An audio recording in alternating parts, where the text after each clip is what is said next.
Hola, hola, ¿cómo están? ¿Cómo les va? Bueno, aquí estamos en esta primer clase del programa de especialización en Elliott Wave. Que aquellos que me conocen saben muy bien que bueno, el modelo de Elliott Wave ha sido un modelo que me ha acompañado desde mis inicios, ya más de 25 años. Tuve la particularidad de aprender primero el modelo de Elliott Wave antes de que las bases del análisis técnico tradicional, cosa que no es lo más habitual. Generalmente la gente se inicia en análisis técnico conociendo un poco las bases, la filosofía de análisis técnico, y a partir de ello obviamente va explorando sobre diferentes modelos de la corriente. Entre ellos claramente se ubica o se encuentra Elliott Wave. Particularmente a mí me ocurrió de que me inicié directamente en la formación del modelo de Elliott, y eso me llevó a que obviamente a lo largo de mi carrera profesional como analista siempre mi enfoque analítico tiene obviamente una condición prioritaria por sobre lo que el modelo en sí mismo ofrece, digamos, ¿no? Ya sea desde su filosofía hasta lo que son sus bases iniciales, digamos, ¿sí? Esa situación es lo que de algún modo me fue formando como analista, y la idea de esta capacitación es que justamente, más allá de que quizás muchos de ustedes ya conocen cuáles son bueno, las bases en sí mismas que propone el modelo, la idea de buscar una especialización o de al menos de explorar un poco más en profundidad lo que el modelo ofrece, tiene que ver con que podamos sacarle el mayor jugo posible, digamos, ¿sí?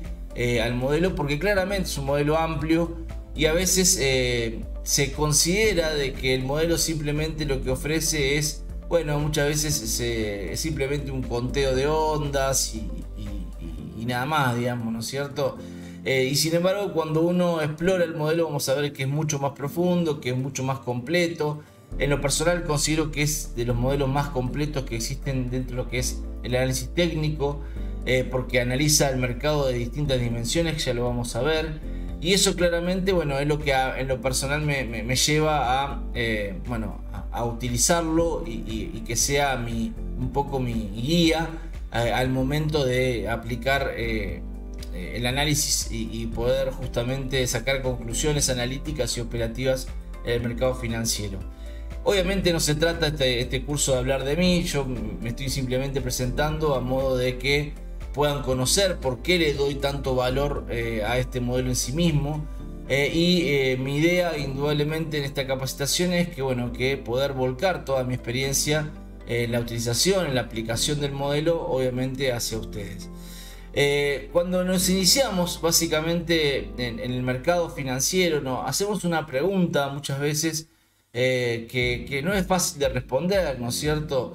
Y una de esas preguntas más comunes es si realmente los mercados son eficientes, porque claramente nosotros empezamos a ver cómo se comportan y creemos de algún modo, digamos, ¿no es cierto?, de que en general los mercados más bien tienen todo el contenido, digamos, de la información en los precios muchas veces, ¿no es cierto?, y que en general, digamos, ¿sí?, esa situación de que toda la información ya esté volcada en los precios hace que los mercados o el comportamiento del mercado esté directamente ligado, ¿por qué no?, a la reacción, digamos, ¿sí?, que terminen siendo solamente reactivos. O sea, que dado que toda la información que conocemos ya está en los precios, el comportamiento futuro del mercado va a depender solamente de reacciones a nuevos eventos que se puedan ir sucediendo, claramente, ¿no es cierto? Esa situación claramente hace de que, bueno, de que nos lleve a conclusiones por ahí, bueno, de que no podamos ser muy previsores, digamos, de lo que el mercado va a realizar, digamos, ¿no? No se trata nunca, cuando hacemos análisis y hacemos proyección de mercado, no se trata de querer adivinar el futuro, y eso siempre lo hemos remarcado. Siempre cuando uno de alguna forma analiza el mercado y saca una expectativa de lo que puede tender a ocurrir, siempre lo pensamos desde el punto de vista probabilístico. Vamos a ver que en el caso de Elliott Wave la condición no va a ser distinta, digamos, ¿sí? Al fin y al cabo, lo que Elliott propone es un modelo de análisis que, al igual que pasa con el análisis técnico, nos da ciertas condiciones que nos permite, digamos, elevar un grado de probabilidad hacia un evento u otro, digamos, ¿sí? Y no más que eso, digamos, no vamos a tener nunca certeza de lo que va a ocurrir en el mercado. Por eso, si bien es algo que lo que estoy diciendo es algo que seguramente usted dice, bueno, sí, ya lo sé, que no existe, digamos, lo que dé seguridad. Es importante que lo remarquemos porque esto de alguna forma nos permite a nosotros que tener ese soporte, digamos, por decirlo de algún modo, ¿no es cierto? Esa idea de que, bueno, en general, siempre que estemos hablando de mercado, estamos hablando en términos probabilísticos, sin importar cuál sea el modelo. Por consecuencia, primero el respeto al mercado y luego, obviamente, a lo que nosotros podamos pensar de lo que el mercado finalmente va a hacer, ¿no es cierto?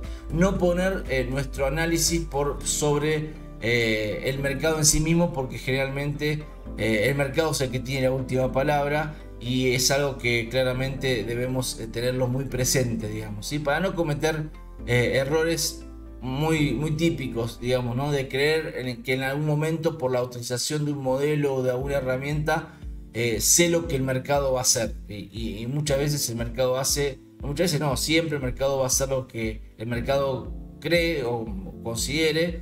Y a veces eso va asociado a lo que nosotros esperamos y otras veces no. Por eso siempre hablamos de modelos probabilísticos, ¿verdad?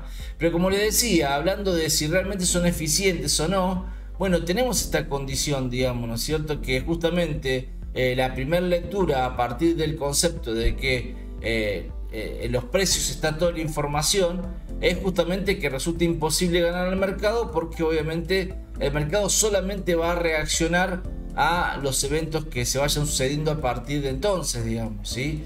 Y otra segunda lectura dice que la única forma por ahí, digamos, de ganarle al mercado, digamos, ¿sí?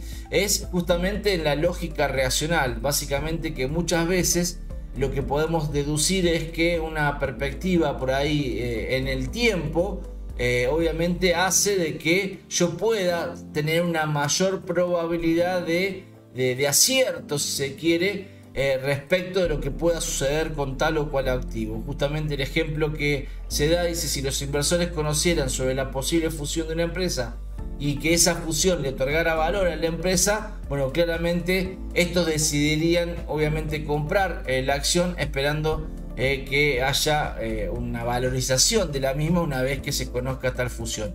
Al fin y al cabo, lo que estamos hablando es que se piensa desde el punto de vista racional, esperando justamente una ganancia futura a partir siempre del raciocinio, digamos, ¿sí?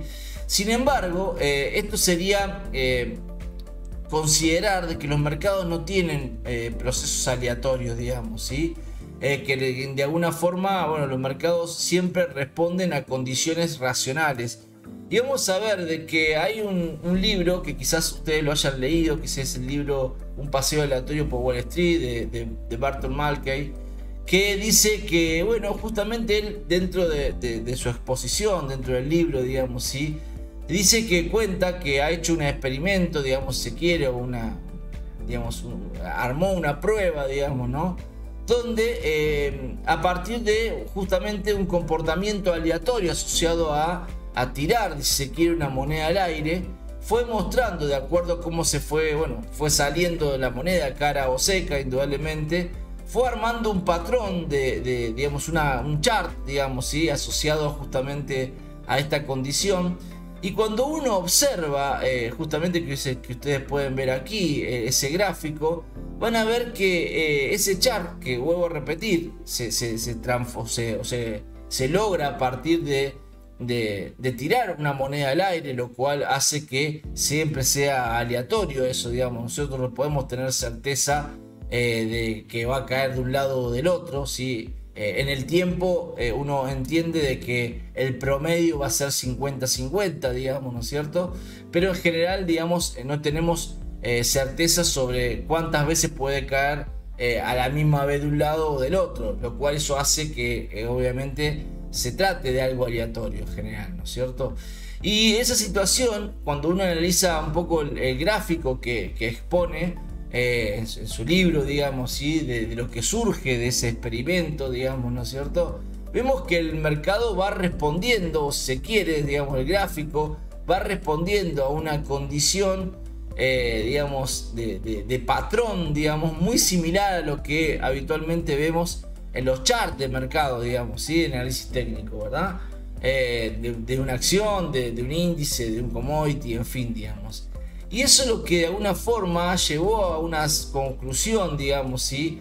De que, bueno, de que en general se dice que estudios empíricos durante 1930 y 1950 indicaron de que las acciones estadounidenses seguían un modelo de recorrido aleatorio a corto plazo, como que a corto plazo no se podía predecir el mercado, ¿sí?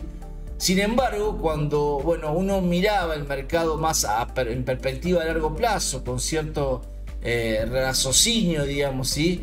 Podía haber cierta previsibilidad de lo que iban a ser esos activos en el tiempo, digamos, ¿sí? Y eso indudablemente, eso iba ahí asociado justamente a la prima de riesgo, siempre una prima de riesgo racional, siempre pensándolo desde el punto de vista racional, ¿verdad? Sin embargo, lo que siempre mencionamos en análisis técnico y lo que ya ha quedado comprobado, muchas veces la acción del mercado no ha demostrado guardar relación directa con la lógica o la racionalidad del momento de la coyuntura, digamos, ¿sí? Y también ha pasado, digamos, del mismo modo que en muchas ocasiones los inversores tampoco se han mostrado siempre racionales y muchas veces se muestran como reactivos y emocionales. Entonces la pregunta que nos hacemos a partir de estas conclusiones, ¿sí? De que, bueno, si realmente los mercados son eficientes o no, es si realmente hay una condición particular que hace que los mercados se muevan en un sentido o en otro, digamos, ¿sí? Porque claramente a lo largo del tiempo hemos visto de que los mercados no van respondiendo a una misma condición, digamos, ¿sí? Hay momentos que se tornan más aleatorios, otros momentos que se tornan como más racionales. O sea, uno puede explicarlo mejor lo que está sucediendo, otras veces que resulta difícil explicar lo que está haciendo. Y la pregunta es, ¿a qué se debe eso, no? ¿Por qué condiciones similares muchas veces no responden a patrones similares, digamos, ¿verdad? Y es allí donde nosotros podemos ver como ejemplo a ciertas, muchas veces, bueno, situaciones o referencias que tenemos del mercado, que decimos generalmente cuando pasa tal cosa suele pasar tal otra. Y vamos a ver que no siempre ha sido así, digamos, ¿no es cierto? Y quiero mostrarle algunos ejemplos. O sea, uno de los puntos más referenciados, unas variables que siempre estamos mirando en el mercado de valores, claramente la tasa de interés. Nosotros siempre decimos, bueno, nuestra formación, digamos, ¿no? O sea, desde la universidad, obviamente del secundario, decimos que la tasa de interés obviamente es una variable muy condicionante para el mercado, porque obviamente la tasa de interés te encarece el valor del dinero y eso genera que aumente el nivel de riesgo o lo disminuya claramente, digamos, ¿sí? Entonces lo que pase con la tasa de interés termina siendo obviamente condicionante para lo que pueda pasar, por ejemplo, con la bolsa, ¿verdad? Sin embargo, a lo largo de los años hemos visto de que el comportamiento de la tasa de interés con respecto a la bolsa no siempre ha sido tan directo y tan racional como lo pensamos, digamos, ¿sí? Hemos tenido periodos donde la bolsa ha bajado justamente con la tasa de interés a la baja. O sea, si ustedes observan, en rojo se encuentra lo que sería la tasa de referencia de la Fed y obviamente el comportamiento del índice Dow Jones entre el año 2007, octubre del 2007 y marzo del 2009. Todo este periodo ustedes saben muy bien que fue lo que conocemos como, bueno, la crisis del subprime, digamos, ¿no es cierto? La crisis obviamente que llevó a la bancarrota a un banco tan importante de inversión como fue en el caso de Lehman Brothers y que hizo obviamente temblar a varios bancos, no solamente Estados Unidos, sino a muchos bancos de Europa. Y obviamente esa situación, si ustedes observan, se ha dado en todo un proceso donde la tasa de interés de referencia fue bajando y sin embargo la bolsa bajaba con la tasa de interés, digamos, ¿sí? Lo que uno entiende es generalmente que la caída de la tasa de interés lo que te va a provocar es un dinero, digamos, más barato. Obviamente el costo del dinero es más barato y eso te permite a vos tomar mayor riesgo. Bueno, no ha sido el caso en esta situación, digamos, hemos tenido periodos de baja de tasa de interés con bolsas para abajo y justamente aquí está la muestra. Pero también hemos tenido periodos donde obviamente la tasa de interés generó una suba de precios, digamos, también de la bolsa, cosa que tampoco tiene mucho raciocinio, ¿no? Se encarece el dinero y sin embargo la bolsa sube acompañando el crecimiento de la tasa de interés. Situación, como voy a repetir, que no es muy racional que digamos. Esto también es una condición que ha ocurrido en algún momento entre marzo del 2003, octubre del 2007. Sabemos muy bien que esto terminó mal, justamente terminó con lo que fue luego el subprime, digamos, ¿sí? Pero bueno, en el proceso, digamos, en el proceso de recuperación o de avance de la tasa de interés, hemos visto también un proceso escalonado y tendencial para la bolsa estadounidense en este caso, lo cual te muestra una vez más que la condición de lo que haga la tasa de interés es a veces también, bueno, dependiendo del momento, digamos, ¿sí? También, ¿no es cierto? Hemos tenido periodos donde la bolsa ha subido, ¿sí? Entre 1984 y 1987, y la tasa de interés ha bajado, lo cual tendría mayor razón de ser, digamos, en este sentido, desde la lógica racional, digamos, ¿sí? Y efectivamente, bueno, eso ha mostrado un gran movimiento expansivo, lo que sería la bolsa en ese momento. Pero hemos tenido procesos donde la bolsa ha subido y la tasa se ha mantenido estable también, lo cual también le podemos dar cierta condición de crédito, a decir, bueno, en la medida que vos tenés una tasa baja y estable, también te permite indudablemente de que el nivel de riesgo se incremente y eso movilice obviamente el flujo hacia lo que es el mercado de valores. Pero al fin y al cabo lo que quiero mostrarles es que no hay una condición particular de que sí o sí cuando ocurre una cosa ocurre la otra. Hay periodos donde justamente esa lógica que conocemos, digamos, ¿sí? O ese que nos sale de nuestro raciocinio, bueno, no siempre se cumple. Y eso es lo que nosotros tenemos que tener presente, que el mercado muchas veces rompe esas lógicas. Y la pregunta es por qué, digamos. Ya vamos a ver más adelante cuál sería la respuesta a esta pregunta, ¿sí?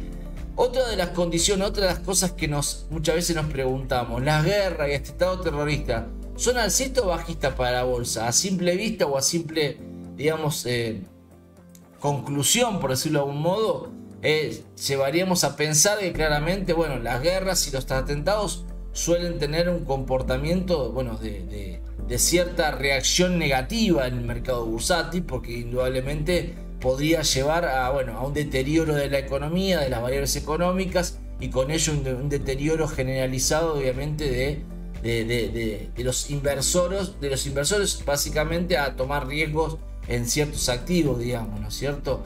Pero vamos a ver que no siempre ha respondido también del mismo modo. Hemos tenido, por ejemplo, dentro de un ciclo de avance de la bolsa americana, ha ocurrido el atentado, en este caso, bueno, lo que fue el asesinato a John Fisher Kennedy, digamos, ¿sí? El mercado reaccionó a la baja temporalmente ante el evento. Sin embargo, fíjense que la condición tendencial de fondo no cambió, o sea, el mercado venía subiendo.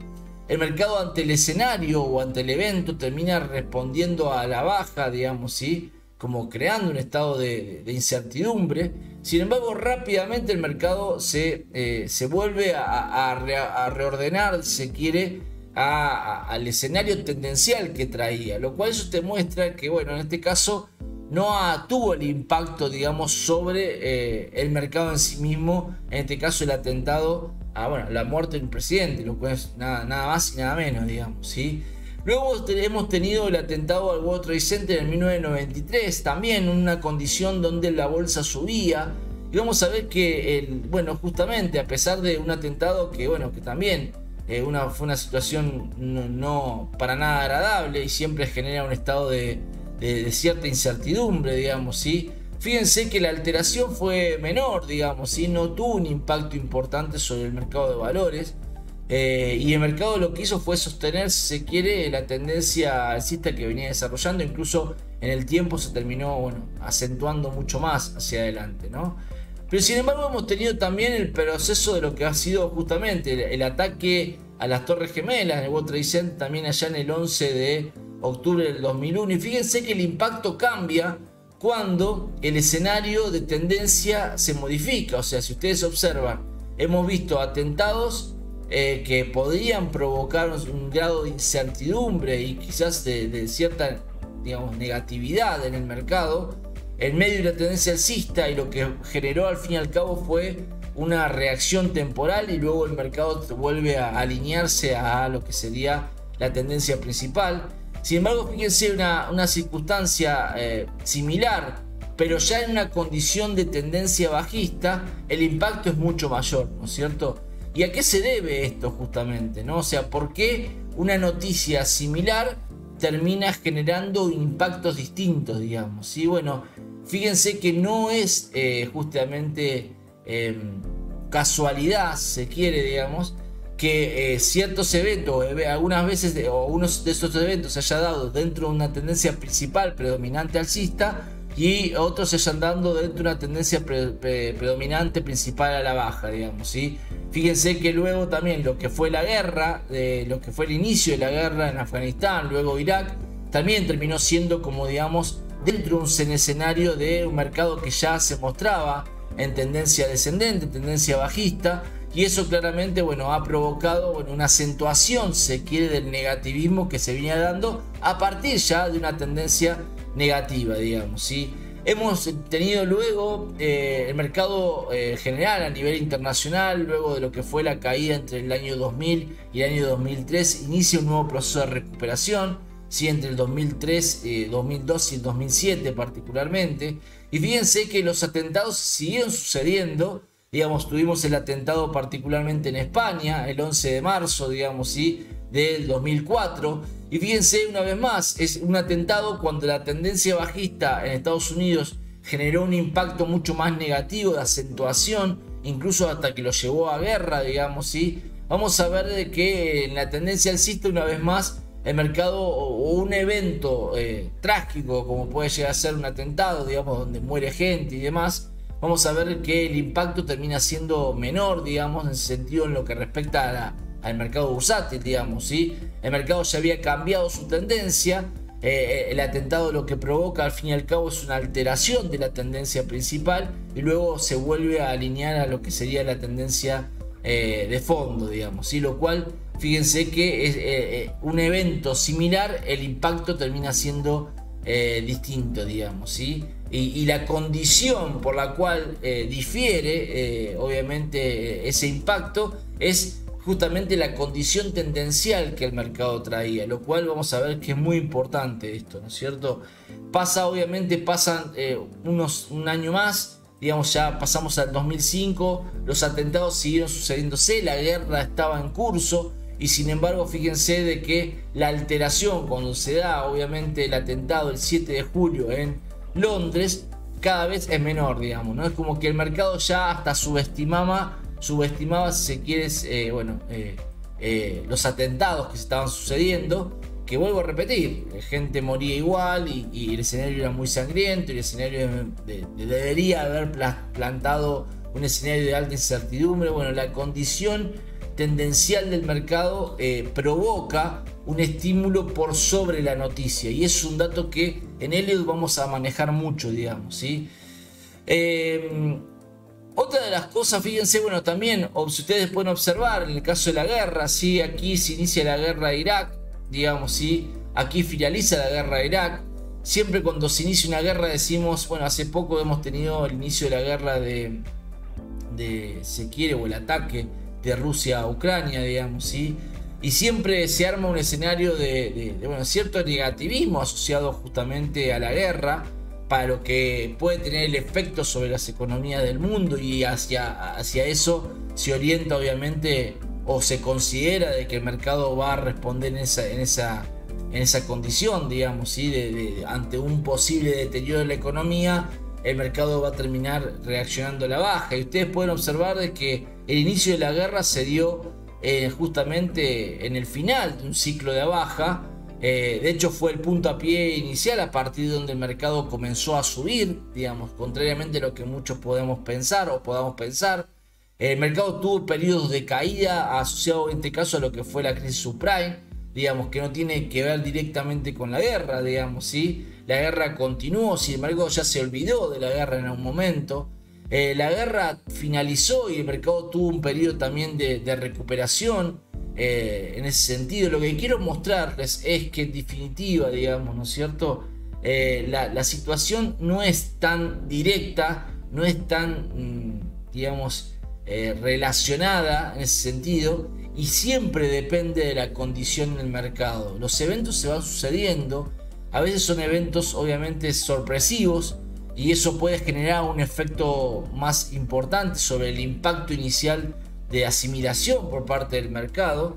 Pero cuando uno observa la historia, vamos a ver de que hay muchos eventos que se suceden de manera, bueno, si se quiere, digamos, continua a lo largo de la historia, digamos, ¿sí? O similares, y sin embargo el impacto en lo que respecta a la parte de mercado no siempre es la misma. ¿Y eso a qué se debe? Bueno, la condición del mercado es la que al fin y al cabo es la que termina comandando en ese sentido, y es un poco al punto que vamos a ir, digamos, ¿sí? Aquí pueden ver justamente lo que pasó en el caso de la guerra o el ataque de Rusia a Ucrania, que sería la guerra más reciente, o al menos de mayor resonancia, digamos, ¿sí? Fíjense que se inicia con un índice DAO en 34.000 puntos. Hoy estamos en un índice DAO, al momento de hacer este video estamos también con un índice en torno a los 34.000, 33.000 puntos, lo cual te muestra de que, bueno, en las condiciones la guerra no ha finalizado, no ha cesado en ese sentido, y sin embargo el mercado ha tenido comportamientos bajistas, alcistas, en fin, digamos, ¿sí? Lo cual te muestra de que una condición de tendencia no puede estar marcada tampoco por una guerra o un atentado, y muchas veces estos eventos se terminan sucediendo como consecuencia a ciertas condiciones de mercados que pasaron y no necesariamente de lo que va a ocurrir hacia adelante. Ya lo vamos a ir viendo con el pasar de las clases y cuando vayamos profundizando en algunos temas de psicología particularmente, digamos, ¿sí? Fíjense lo que pasa con el caso del petróleo también. Fíjense el inicio de la guerra en este caso Rusia y Ucrania. Fíjense, el petróleo se encontraba en el 91. Mucho se justificó este avance del precio del petróleo asociado a la guerra. La guerra no cesó, digamos, y sin embargo el precio del petróleo se desplomó. Sí, hoy nos encontramos con un petróleo más cercano a los 80, 70 dólares, lo cual eso te muestra una vez más que tampoco el inicio de una guerra es representativo directamente para que suban ciertos activos, como puede llegar a ser en este caso el petróleo. Entonces, esos argumentos que muchas veces uno escucha y van pasando los años y se suceden eventos nuevos y vuelven a repetirse las mismas situaciones, vamos a ver que no siempre responden la misma consideración. Entonces eso te muestra de que la racionalidad que podamos aplicarle muchas veces la interpretación de los movimientos de mercados es de alguna forma limitada, digamos, ¿no es cierto? El mercado va respondiendo a distintas condiciones y no sabemos cuál es a la que le va a dar prioridad, digamos, en ese sentido, ¿sí?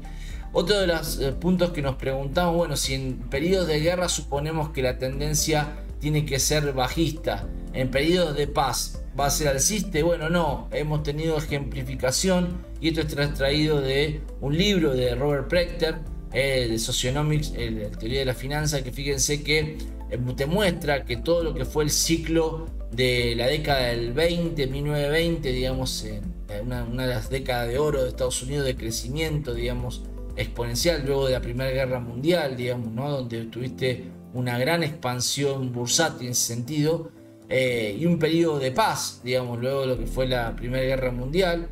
Fíjense que el mercado también tuvo su periodo bajista y la realidad es que las condiciones no habían cambiado, ¿sí? Obviamente luego de una crisis de esta característica donde el mercado baja un 89% de lo que había subido, digamos, al fin y al cabo, ¿sí? Terminó teniendo un impacto y una consecuencia que terminó convirtiéndose, o se quiere dándose, la Segunda Guerra Mundial. Pero lo que quiero mostrarle al fin y al cabo es que dentro de un periodo de paz, digamos, vos tuviste un periodo de mercado subiendo casi un 500% y un periodo de mercado bajando un 89%, lo cual te muestra de que en general también, digamos, no necesariamente cuando asociamos un periodo de paz lo tenemos que asociar a un escenario de bull market, no. Tranquilamente un bear market se puede dar en un escenario también de paz, digamos, ¿sí? Así como un bull market se puede dar en un escenario de guerra, también se puede dar un escenario de bear market en un escenario de paz, digamos, ¿sí? Lo cual también va alineado a esto que le decía, no podemos aplicar tanto raciocinio a ciertas condiciones, digamos, ¿sí? Otro de los puntos que siempre nos preguntamos, bueno, pero va a depender de cuál sea el partido político que esté gobernando, el que termine comandando un poco o direccionando la tendencia de los precios de los activos financieros, ¿sí? Y vamos a ver que a lo largo siempre se asocia en Estados Unidos de que, bueno, que el partido republicano podría ser un partido más pro mercado y el partido, digamos, demócrata por ahí no tanto.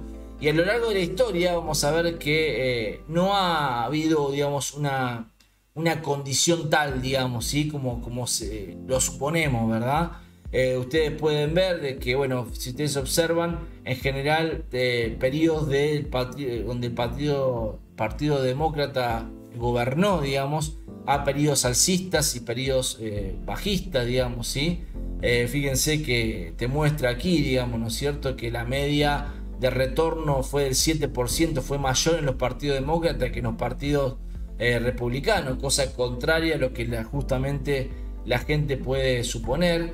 Y bueno, justamente la caída le tocó en este caso, bueno, al partido, si se le saca, digamos, el periodo de mayor crisis mundial, como fue la crisis del 29 al 32, donde gobernó el partido republicano. Bueno, básicamente se observa de que el rendimiento, digamos, termina estando en torno al 7,60, un poco por encima de lo que sería el periodo del Partido Demócrata, lo cual tampoco te muestra que es sustancialmente superior, digamos, ¿sí? Porque uno puede decir, no, en realidad estamos teniendo un promedio muy bajo porque nos tocó justo la crisis más importante de la historia, digamos, económica, financiera mundial. Y la realidad es que si vos aún sacando ese periodo te muestra de que el promedio tampoco es sustancialmente mayor. Entonces, en términos generales, la historia de 1857 en adelante tampoco te indica de que dependiendo de qué partido la respuesta del mercado puede ser mayor o peor, digamos, ¿sí? En aquellos que estamos, principalmente aquellos que son de Argentina, digamos, que están viendo esta capacitación y son de Argentina, siempre nos hacemos la idea, digamos, de que existe un partido más pro mercado o un partido obviamente que puede estar más en contra de los mercados. Argentina ha tenido periodos donde no ha tenido grandes crecimientos. En realidad, si ustedes observan la historia del mercado argentino a lo largo de los últimos 30 años, los periodos de alza han sido muy cortos, digamos, si se quiere, y el mercado no ha tenido un comportamiento, digamos, de tendencia de crecimiento a lo largo de los años, con el pasar de los años, lamentablemente, ¿no? Eso te expresa el estancamiento en el cual también se encuentra obviamente el país. Han pasado distintos gobiernos, gobierno un poquito más de derecha, un gobierno un poquito más de izquierda, o sea, lo que podemos asociarlo más a digamos que son más pro mercados o menos pro mercado en ese sentido, y las condiciones por ahí no fueron, o los resultados no han sido exactamente como uno podría suponerlos, digamos, ¿sí? De hecho, vamos a ver que aquí le falta el periodo, digamos, lo que sería de Alberto Fernández, digamos, ¿no es cierto? Y vamos a encontrarnos de que hay ciertos mercados que han tenido una respuesta positiva, digamos, en un contexto de economía y de mucha incertidumbre y mal humor social, digamos, ¿sí? Entonces lo que podemos observar, fíjense que en el caso, por ejemplo, te muestra que en términos de bolsa, vos tuviste un buen periodo en lo que respecta a Néstor Kirchner, digamos, muy mal periodo en lo que respecta, bueno, en el caso de la Rúa, mal periodo si se quiere Macri, pero sin embargo con el primeros 2 años de Macri, vos tuviste un gran crecimiento donde el mercado alcanzó máximos históricos, que luego obviamente lo terminó eliminando hacia los siguientes 2 años. Tuviste un buen periodo de rentabilidad, si se quiere, en el caso, perdón, acá en la segunda presidencia de Cristina. Sin embargo, uno dice, pero ¿cómo puede ser que el mercado rindió mejor en la segunda presidencia de Cristina si en realidad las políticas que se tomaban no eran muy pro mercado? Bueno, porque el mercado, llegado a un momento, empieza a traccionar por ahí lo que esperaba que venga, en este caso que sería el cambio de gobierno, y lo mismo podemos suponer en el periodo de Macri, que obviamente entra en un deterioro más allá de la crisis que se desenvuelve durante el gobierno de Macri, se acentúa mucho más cuando las condiciones empiezan de mercado a mostrarle de que es claramente la condición de que en este sentido el gobierno pueda sostenerse, digamos, un periodo más, y eso hace de que cambie nuevamente de mano y las condiciones vuelven a ser negativas. Entonces lo que quiero mostrarles, pero cuando lo vemos en los resultados, y es lo más importante, cuando lo tenemos que plasmar en rentabilidad, vamos a ver de que no hay una condición que dependiendo de quién gobierne el rendimiento puede ser mayor o menor. El mercado muchas veces nos sorprende en ese sentido, ¿no? Entonces generalmente debemos estar muy atentos a lo que el mercado en sí mismo ofrece. Vuelvo a repetir, Argentina ha tenido la particularidad de donde no ha tenido muchos años de crecimientos continuos. Los periodos de bull market han sido siempre muy cortos, digamos, ¿sí? De 2 años, 2 años y medio, y rápidamente recortados con nuevos años de crisis. Eso hace de que en términos generales no tengas un gran rendimiento. Pero bueno, ustedes pueden observar de que han pasado diferentes. Acá se puede ver este detalle, que es una elaboración, digamos, del cronista, ¿sí? Que vamos a mostrar que justamente las condiciones te fueron dando de que a veces no responde directamente la rentabilidad que pueda tener tal o cual activo, en este caso financiero, directamente con lo que pueda pasar con el gobierno de turno, digamos, ¿sí? Reconozco que esto puede ser debatible, ¿no? O sea, porque vuelvo a repetir, si nosotros desmenuzamos esto y vemos en qué condiciones el mercado da rentabilidad o no rentabilidad, digo, o sea, ¿por qué Néstor Kirchner tuvo un gran rendimiento? Uno podría suponer también porque básicamente el mercado se había desplomado, entonces agarró todo un periodo de recuperación, digamos, ¿no es cierto? Pero bueno, también podríamos suponer, mirando el vaso medio vacío, podríamos decir, también es cierto que de alguna forma la situación pudo haberse agravado, digamos, ¿por qué no? Digamos, ¿no es cierto? Entonces siempre hay un condicionante que uno dice, no, pero en realidad lo que pasó fue tal cosa. Lo que digo es, en términos concretos, lo que nos muestra tanto en Estados Unidos como en un país que es un país desarrollado, como un país subdesarrollado y con muchos problemas como es Argentina, te muestra que los rendimientos de los activos financieros muchas veces no tienen relación directa, digamos, con el gobierno de turno, digamos, ¿sí? ¿Por qué? Porque el mercado va tomando variables por ahí distintas en periodos distintos, y eso es lo que de alguna forma termina comandando, digamos, ¿no? Y eso es un poco lo que quiero dejar como mensaje, ya luego lo vamos a explorar un poquito más. ¿Qué puede pasar con la bolsa dependiendo si hay un shock de petróleo, ya sea un shock alcista o un shock bajista, digamos, ¿sí? Ustedes pueden observar de que a lo largo de la historia vamos a encontrarnos, digamos, si se quiere, periodos donde la correlación de la bolsa con el petróleo es positiva y otras veces no tanto, digamos, ¿sí? No hay una relación también directa. No es que si sube el petróleo necesariamente te va a hacer subir el mercado, digamos, la bolsa de valores, o si baja, va a bajar la bolsa. Hemos tenido periodos donde la bolsa subió, digamos, y el petróleo bajó, digamos, y viceversa. Aquí pueden ver el último tramo, por ejemplo, donde ustedes pueden observar claramente el S&P creciendo y un petróleo, bajando fuertemente, digamos, ¿sí? Otros periodos donde hay mayor correlación, ¿sí? ¿Ok? Entonces acá fíjense que acá se inicia todo este proceso, se inicia el ciclo de bear market asociado a lo que fue la subprime, se inicia con un petróleo subiendo, ¿sí? Pierde correlación con la bolsa y sin embargo, te muestra de que justamente, ¿no? Esa correlación no es constante, digamos, ¿verdad? Los últimos ejemplos que podamos tomar como referencia, lo que fue con la pandemia. Vos tuviste un periodo tras el shock bajista del petróleo que lo llevó incluso a cotizar en negativo. Ustedes recordarán allá en abril del 2020, digamos, ¿sí? Tuviste una caída del petróleo cercana al 80% en cuanto a su valor, y sin embargo en ese periodo justamente la bolsa te subió un 10%, lo cual te mostraba que tampoco tenía una correlación directa en ese sentido. Y en el último tiempo tuvimos un periodo donde la bolsa cayó fuerte, en 19%, en lo que fue la caída del 2022, digamos, y en todo ese proceso tuviste una condición de precio de petróleo recuperando, casi un 56%. donde obviamente se asociaba a que la suba del petróleo estaba ligada a la guerra, como yo les mostré. Luego eso fue muy temporal, digamos, ¿no es cierto?, en ese sentido. Lo cual lo que quiero mostrarles es que tampoco hay una correlación directa del comportamiento, ¿no? Uno también podía asociar de que, bueno, esta subida del petróleo se dio porque se da un escenario inflacionario, entonces obviamente eso genera un impacto negativo sobre la bolsa. Es decir, siempre podemos justificar los eventos. Lo que digo, lo justificamos después de que suceden. El raciocinio nuestro nos termina llevando a ciertas conclusiones lógicas que cuando uno va analizando a lo largo de la historia de cómo se han comportado los mercados, vamos a ver de que no siempre se dan en las condiciones que nosotros las pensamos, digamos. ¿Y eso qué nos lleva a hacer? Nos lleva a que debemos siempre cuestionarnos esa lógica que eventualmente nos plantamos al momento de tomar decisiones en el mercado, ¿sí? Porque pasa tal cosa, el mercado va a hacer esto.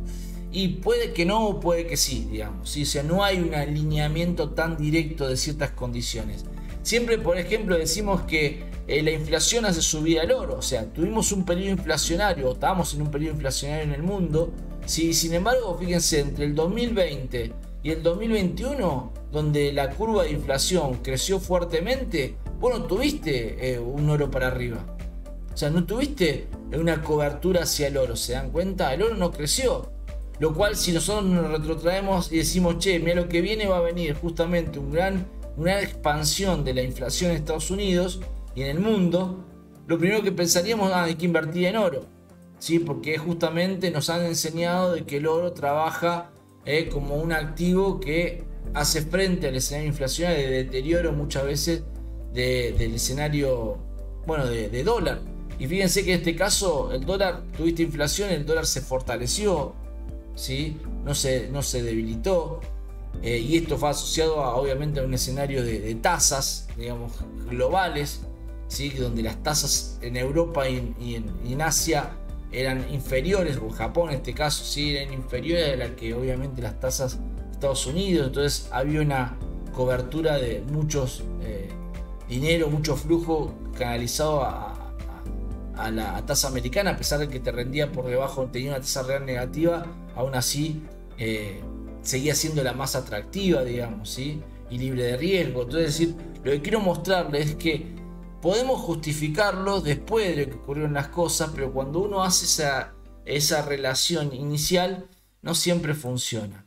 Otras cosas, si las empresas ganan dinero, ¿es malo para la bolsa? Se supone que no. Si ganan dinero, la bolsa tendría que subir, ¿sí? Sin embargo, vamos a encontrar unos periodos donde las empresas mostraron rendimientos y la bolsa se cayó.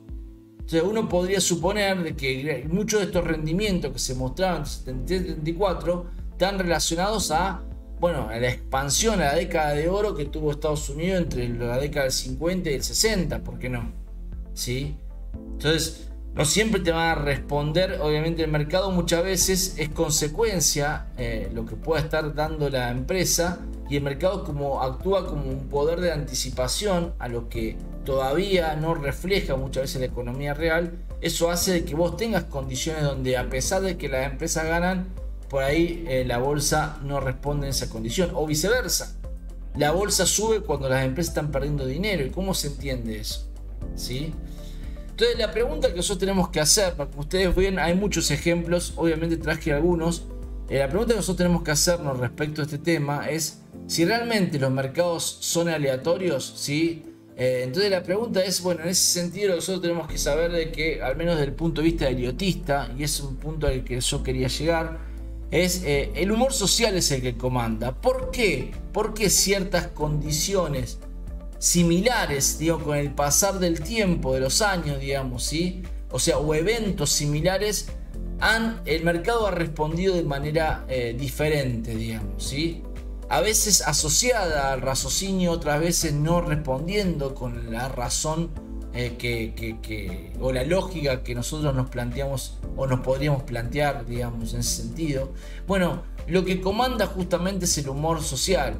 Entonces, a ustedes muchas veces le habrá pasado que depende mucho de cuál sea su estado de humor, es la recepción de una noticia, ¿no? Si ustedes están en un momento bueno de su vida, donde les va bien en el trabajo, donde claramente, bueno, también con su pareja, con su familia, tienen buenos objetivos, en fin, digamos, ¿sí? Tienen decidido viajar, o sea, tienen una visión más optimista de la vida, porque todos los estados de ánimos de todos los seres humanos no siempre es constante, digamos, ¿sí? Entonces, pero si los agarra en un contexto favorable, posiblemente la asimilación de una mala noticia sea distinta a si los agarra en un periodo donde están en un escenario mucho más, se quiere, negativo, depresivo, digamos, donde no está yendo bien el trabajo, donde tienen problemas familiares, donde eventualmente no se pudieron ir de vacaciones, no se pudieron comprar el auto, yo qué sé. O sea, me explico. Lo que quiero mostrarles es que el mercado no es muy distinto en ese sentido, ¿sí? Entonces,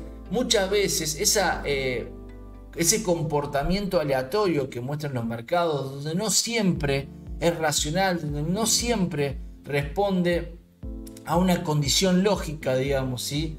Se debe a que el humor social es el que termina comandando en ese sentido, ¿sí? Por eso mismo nosotros los heliotistas decimos que el factor más importante de la conformación de la tendencia en los precios es la percepción subjetiva agregada de los participantes, ya que son ellos los que conforman la oferta y la demanda del producto en cuestión.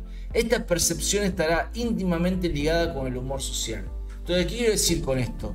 Si ustedes, como recién les decía, ustedes están en un proceso expansivo en su vida, con cierto nivel de optimismo, las noticias negativas llegan, ustedes las asimilan de una forma muy distinta, y eso hace que muchas veces la percepción de lo que ustedes ven hacia su futuro, como es superior, digamos, le genera cierta condición de que permiten absorber más fácil el evento negativo, ¿no es cierto? Y eso es lo que pasa con el mercado. Si el mercado está en una tendencia predominante alcista, lo que suponemos, las expectativas de los participantes es favorable hacia lo que viene, cuando aparecen noticias negativas, el impacto termina siendo menor.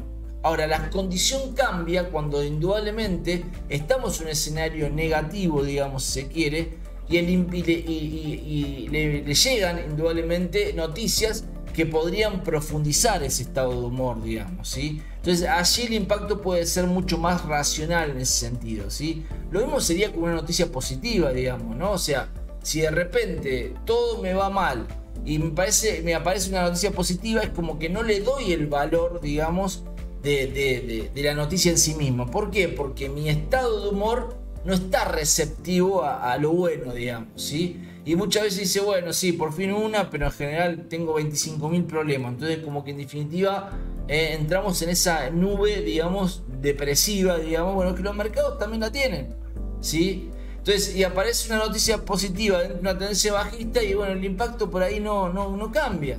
Hay miles de ejemplos que podamos dar al respecto, digamos, ¿sí? ¿Sí? Y sin embargo, cuando está la tendencia bajista y justamente aparece una noticia negativa, se potencia todo. ¿Y cómo puede ser? ¿Sí? Entonces justamente, y vamos a ver que son noticias similares, que dependiendo, como lo vimos en los atentados, como lo vimos en las diferentes condiciones de variables que puedan estar condicionando cierta situación en la economía, digamos, ¿sí? Y vamos a ver que el impacto es distinto. Y el impacto es distinto, ¿por qué? Porque el que comanda es el humor social. Y dependiendo de qué momento del mercado aparezca la noticia, justamente como el mercado la asimila. Y a partir de cómo la asimila, va a responder o no a esa noticia. Y no siempre tiene la lógica que nos planteamos al comienzo, ¿sí? Entonces, como yo les mostraba en realidad, o como les comentaba en realidad, vamos a observar de que hay una condición inicial de un comportamiento de mercado que luego se termina trasladando a ciertas condiciones culturales, macroeconómicas, políticas en general, digamos, ¿sí? O sea, es decir, como que el mercado va teniendo un punto de referencia de lo que luego se va a volcar al resto de las cosas. Pero ¿quién mueve el mercado? ¿El mercado se mueve solo? No. Lo que, digamos, se anticipa justamente a la condición tendencial del mercado es el humor social, ¿sí? El humor social. Las cosas están mal, pero yo creo que van a estar bien. Como yo creo que están bien, voy a salir a comprar bolsa. Pero mirá que las cosas están mal, no importa, pero yo creo que va a estar bien.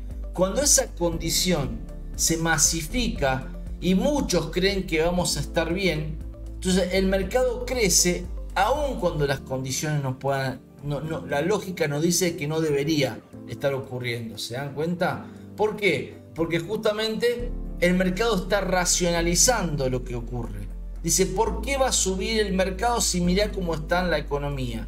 ¿Por qué va a subir el mercado si mirá la pobreza que hay en el país? ¿Por qué va a subir el mercado si mirá el escenario político que tenés? Entonces, en realidad el mercado sube no por todas esas condiciones, sino porque básicamente el mercado empieza a considerar de que esas condiciones pueden cambiar a partir de que, bueno, de algún otro evento, un cambio de gobierno, lo que sea. ¿Se dan cuenta? ¿Sí? Entonces, y esto no es solamente asociado a lo que pueda pasar en Argentina, no, pasa en cualquier país del mundo, digamos. ¿Se dan cuenta? ¿Sí? Entonces, lo que quiero mostrarle al fin y al cabo que para nosotros los eliotistas el humor social va por sobre la condición, digamos, cualquier noticia que pueda surgir, ¿sí? Creemos que el que comanda es el humor social, y a partir del humor social es de donde se empiezan a gestar tendencias que se hacen sostenibles indudablemente y que van generando, bueno, diferentes efectos seguramente con el pasar del tiempo en, bueno, en las variables económicas, en la estabilidad política, en la estabilidad social, en fin, digamos, ¿sí? Entonces, cuando hablamos de humor social y estado de ánimo, ¿qué es exactamente? Dice, es el impulso motivacional inconscientemente compartido que surge de la interacción social independientemente de los eventos. Esto es fundamental, digamos, ¿sí? Justamente cuando decimos que la bolsa está subiendo a pesar de los eventos son negativos, o la bolsa está bajando a pesar de que surgen eventos positivos, lo que estamos mostrando es que lo que comanda eso es el impulso motivacional inconscientemente compartido, ¿sí? De la interacción social. O sea, el humor social lo que provoca ese estímulo comprador o vendedor a pesar de que lógicamente no lo podamos explicar. ¿Se dan cuenta? Y eso es lo que Elliott prioriza. Eso es lo que Elliott va a tratar de interpretar en las gráficas. ¿Se dan cuenta? Luego obviamente vamos a ver que cuando nos metamos dentro de la herramienta, él lo va a tratar de buscar una forma de poder nosotros identificar en qué fase de ese estado de ánimo nos encontramos y demás, ¿no es cierto? Pero en definitiva lo que quiero mostrarles es que el punto de partida por el cual nosotros podemos esperar un movimiento alcista o bajista del mercado, siempre visto de una perspectiva eliotista, tiene que ver es el humor social. Es el que comanda, y el humor social es el que te va a terminar condicionando luego la futura noticia, ¿no es cierto? Entonces, para el eliotista, ¿sí? Tiene una perspectiva distinta a lo que la gente considera. Si usted dice, como ustedes pueden observar, dice, la gente cree que los mercados alcistas generan optimismo en la persona, ¿sí? Entonces, sin embargo, el eliotista que dice, no, el optimismo en la persona genera mercados alcistas. ¿Por qué? Porque las personas comienzan a comprar pensando en lo que va a ocurrir, ¿sí? Por ahí las condiciones actuales no son muy optimistas, sin embargo, el inversor va a posicionarse basado en lo que cree que va a pasar. ¿Se dan cuenta? En el optimismo futuro, justamente. Y es lo que eso va a terminar generando, como le decía, de manera inconsciente, ¿sí? Va a generar un estímulo de crecimiento que lo va a llevar a generar indudablemente mercados alcistas. La gente cree que la recesión crea un empresario, los empresarios sean cautelosos. Muchas veces dicen, bueno, si hay recesión, se habla muchas veces ahora, bueno, el escenario recesivo de Estados Unidos va a provocar una contracción de la economía, por lo cual los inversores no van a invertir, van a buscar refugio, los empresarios no van a tomar nuevas decisiones de inversión. Y eso decimos, no, al contrario, los editores dicen, no, los empresarios cautelosos son los que crean la recesión, ¿sí? Porque el mercado tiene esa condición de anticipación. Entonces vamos a ver que primero baja el mercado y luego se producen esas caídas en las variables de menor inversión, menor, ¿sí?, rentabilidad y demás. ¿Se dan cuenta? ¿Sí?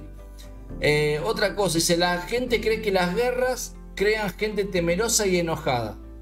¿sí? Y nosotros, como le demostré, ¿sí? Los idiotistas consideramos que gente temerosa y enojada crean guerras. O sea, ¿a qué nos asociamos? Que muchas veces las guerras son consecuencia justamente de un mercado muchas veces bajista, ¿sí? Hay periodos, lo hemos visto justamente en el periodo de lo que fue la crisis del 30, ¿sí? Todo lo que fue la década de 1920, 1930, vos tuviste un periodo de burbuja alcista, por llamarlo, digamos, de fuerte crecimiento de la bolsa. Luego terminó transformándose en una fuerte crisis, una de las crisis más importantes a nivel mundial, digamos, ¿sí? En la historia, digamos, ¿sí? Lo que fue la crisis del 30.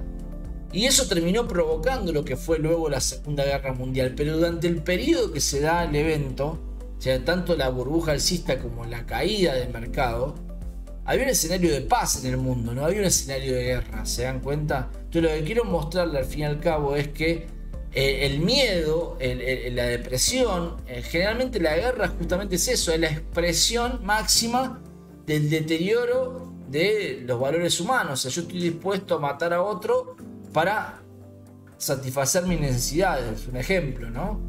Entonces esa situación en la que al fin y al cabo uno aparece, toda esa situación aparece cuando por ahí las condiciones son de deterioro ya en sí mismas, ¿no? Y el mercado suele anticiparlo eso, ¿verdad? Suele anticiparlo. Entonces, los bear market terminan provocando muchas veces guerras como consecuencia de un deterioro inicialmente de valores monetarios, luego se traslada a valores, obviamente, bueno, a valores personales, digamos, ¿sí? ¿Sí? Valores humanos, ¿ok? Y esa situación termina generando una situación más de deterioro generalizado que termina muchas veces, bueno, en una guerra, ¿verdad? Dice, la elección de los líderes determina la tendencia de la bolsa. Dependiendo de quién vaya a ganar la próxima elección, la bolsa va a subir o la bolsa va a bajar. No, ¿sí? Al menos el idiotista que considera la tendencia de la bolsa va a determinar la elección. ¿Por qué? Porque el mercado se va anticipando a eso. Entonces, cuando decimos, yo no sé lo que va a ocurrir con las próximas elecciones en Estados Unidos, con las próximas elecciones en Argentina, por ejemplo, ¿sí? Que son las elecciones por ahí más recientes que tenemos, pues ya estuvo Brasil, estuvo Colombia, estuvo Chile, en fin, digamos, ¿no es cierto? Todavía falta un periodo.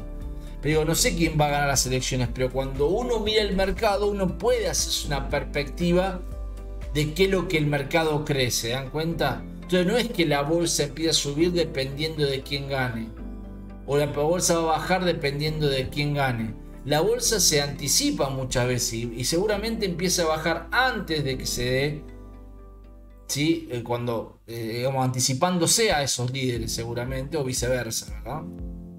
¿Sí? Dice, la gente cree que el entretenimiento hace feliz a la gente. Y nosotros decimos, no, la gente feliz busca entretenerse. Siempre lo que queremos mostrar al fin y al cabo, como heliotista, como fundamento heliotista, es que en general muchas de las cosas que se suceden son consecuencia de un humor determinante. Es un humor que está, digamos, el humor social es el que determina muchas veces ciertas respuestas que no nos explicamos, digamos, ¿sí? Y ese humor social es lo que de alguna forma refleja el mercado, ¿sí? Generalmente cuando ustedes están bien, como les decía recién, si ustedes están en un periodo de su vida pujante, seguramente estén dispuestos a adquirir nuevos desafíos y nuevas cosas, se quieren vivir solos, quieran viajar, tienen esa determinación.